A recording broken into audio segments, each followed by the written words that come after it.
The 25th of April is a very significant date in the lives of most Australians and New Zealanders.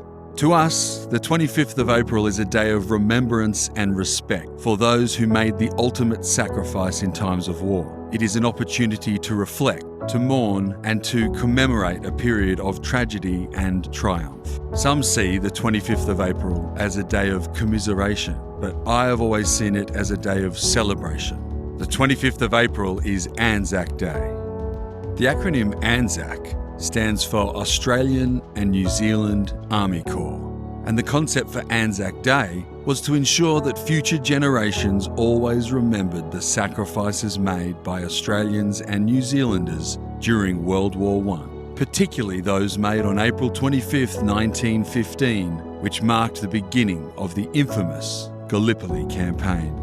From an Australian point of view, different people spend ANZAC Day in different ways. Many begin with a local dawn service, standing still in quiet contemplation, listening to the last post as the first light breaks through the gum trees. Then, a haunting minute silence. Everyone seems to hold their breath, reflecting on what it could have been like in those boats, rowing towards the beach, and the nightmare that was about to unfold. The ceremonial silence gives way to the sound of the bugle, with an uplifting rouse and a collective exhale.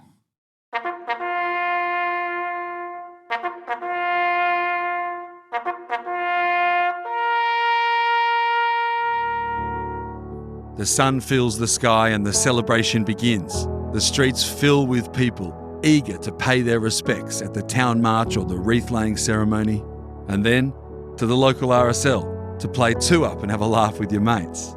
Or maybe a quiet day looking through photos of relatives, gathering inspiration while reflecting on times gone by. On ANZAC Day, we dress in ceremonial uniforms or suits, on which we display symbols of respect in the form of commemorative badges, medals, and rosemary. What is it that we are actually celebrating? The name ANZAC was coined by the Postal Service during the lead-up training in Cairo. It seems that Australian and New Zealand Army Corps was a bit of a mouthful, so as the military loves to do, they shortened it into an acronym. I doubt if they knew at the time the significance of such a seemingly simple act. I doubt they predicted the history, symbology, and national identity that would be attached to the acronym over 100 years later. The 100th anniversary of the Gallipoli landings has come and gone. So in that time, who have we become as a nation, and where did that identity come from? Just like those brave soldiers who jumped from the boats onto the shores of the now named ANZAC Cove on that cold and ghostly April morning in 1915, many Australians and New Zealanders today still share the same sense of duty and of pride as they did then. Of course, we enjoy a few more luxuries in modern day life, but the courage to keep moving forward for a better tomorrow is ingrained deep within our psyche and is one of our most endearing qualities. The Army ethos is based on courage, initiative, respect, and teamwork. I believe that the ANZAC legend has helped to instill this ethos as part of our national identity. We almost take it for granted now, but this identity was obvious early. Courage, initiative, respect, and teamwork. Think of the unmistakable courage it took to storm the beaches under constant enemy fire, armed only with an empty rifle and bayonet. And we saw the brilliant initiative shown by the soldiers in the trenches. As an example, creating the periscope for the rifle from just a broken pallet and some pieces of mirror. This made it possible to sight and fire the weapon without having to raise their head above the parapet. Absolutely brilliant. And this brilliance was also evident in the dripping can delayed fire mechanism, which was crucial to the successful withdrawal.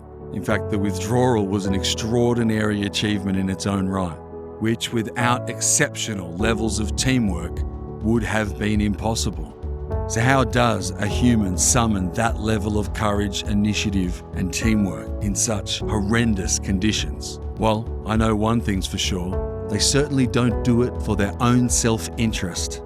To the rest of the world in the early 1900s, our two nations were largely unknown elements, fledgling countries. Certainly in terms of Australia, We were one of huge open spaces and a sparse population of colonials made up mostly of troublemakers and adventurers. Essentially, we were just seen as another part of the English crown, and at the time, the local sense of identity reflected much of the same.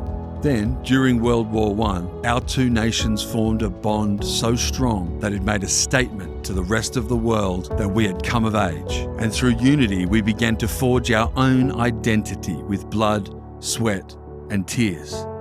By coming together on April 25th each year, I believe this spirit of national unity is rekindled.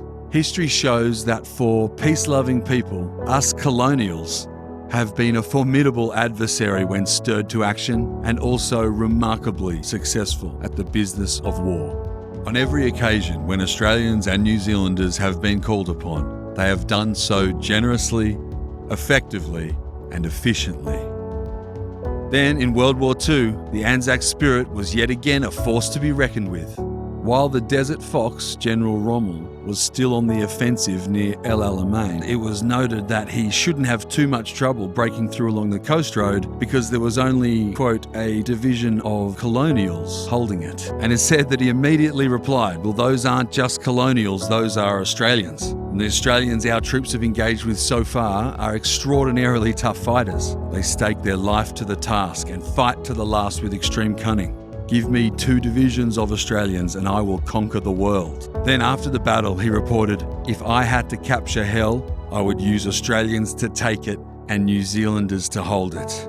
Later in the campaign, a German officer who had been captured was reported to have said to the men holding him, I cannot understand you Australians. Usually, once the tanks get through, the soldiers take it for granted they're defeated and they just run away or surrender. But you are like demons. The tanks break through and your infantry just keeps on fighting. Now, was this because they had the best equipment, the best training, or the best tactics? I don't think so. I believe it was because they had the best courage, the best initiative, and the best teamwork. I also know that they and we still have something else.